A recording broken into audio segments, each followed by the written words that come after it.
সম্মানীয় পটল চাষী এবং ব্যবসায়িক বন্ধুরা, আশা করি আপনারা সকলে ভালো আছেন। আজ ২৯শে জুলাই ২০২৬ বুধবার আপনাদের নিয়ে চলে এসেছি নদিয়া জেলার অন্তর্গত নাজিরপুর পটলের হাট। যে হাট সপ্তাহে দুটো দিন, রবিবার এবং বুধবার বসে। আজকে বুধবার, তো আপনারা যে পটলগুলি দেখছেন এগুলি কিন্তু কাজলি পটল রয়েছে, তরতাজা ফ্রেশ পটল। যে পটলগুলি কিন্তু কৃষক সকাল সকাল জমি থেকে তুলে এনেছেন।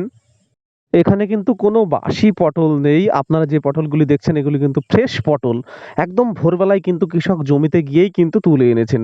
আজকে যে পটলগুলি আপনারা দেখতে পাচ্ছেন সেই পটলগুলির সাইজ এবং কালার বেশ ভালো রয়েছে। যথেষ্ট ভালো সাইজের, বেশ মোটা মোটা সাইজের পটল রয়েছে। তো আজকে নাজিরপুর হাটে পটলের পাইকারি বাজার দাম কেমন রয়েছে এই ভিডিওতে আপনাদের সেটাই জানাবো।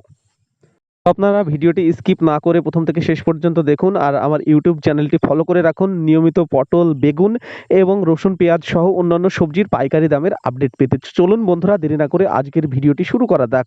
তো আজকে নাজিরপুর হাটে পটলের আমদানি কেমন ছিল শুরুতেই আপনাদের সেটা জানাবো। তো গত হাটের থেকে আজকে নাজিরপুর হাটে পটলের আমদানি কিন্তু একটু ভালো ছিল, তবে বেশ ভালো নয়, কারণ এখন দিনকে দিন পটলের আমদানিও কমে যাবে আর দামটা কিন্তু একটু বাড়বে। তো আজকে নাজিরপুর হাটে পটলের যে পাইকারি বাজার দাম, সেই দাম কিন্তু বন্ধুরা প্রথম দিকে শুরু হয়েছিল কুইন্টাল প্রতি ২৭০০ টাকা, অর্থাৎ কেজি প্রতি ২৭ টাকা।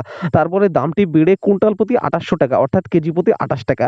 এই ২৭ এবং ২৮ এই দুটো দামের মধ্যেই কিন্তু আজকে নাজিরপুর বাজারে বেশ খানিকক্ষণ পটলের কেনাবেচা চলেছে। তো আপনারা ভিডিওটি শেয়ার করবেন যাতে সকল পটল চাষী বন্ধুরা এবং কৃষক বন্ধুরা জানতে পারে।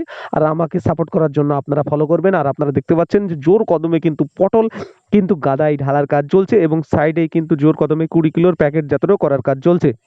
আর আপনারা দূর দূরান্ত থেকে আমার ভিডিওগুলি দেখে যারা পটল করতে চাইছেন তিনাদের উদ্দেশ্যে বলবো, আপনারা কিন্তু হাটের বিভিন্ন রকম খরচের কথা মাথায় রাখবেন। সেক্ষেত্রে পটলের পাইকারি বাজার দাম কিন্তু আপনাদের সে সমস্ত এলাকায় কিন্তু বেড়ে যাবে। হাটে যে দামে চলছে আপনারা কিন্তু সেখানে সেই দামে নিয়ে যেতে পারবেন না, অনেকটাই কিন্তু খরচ ব্যয়বহুল হয়ে যাবে। এই সমস্ত কথাগুলি কিন্তু আপনারা অবশ্যই মাথায় রাখবেন।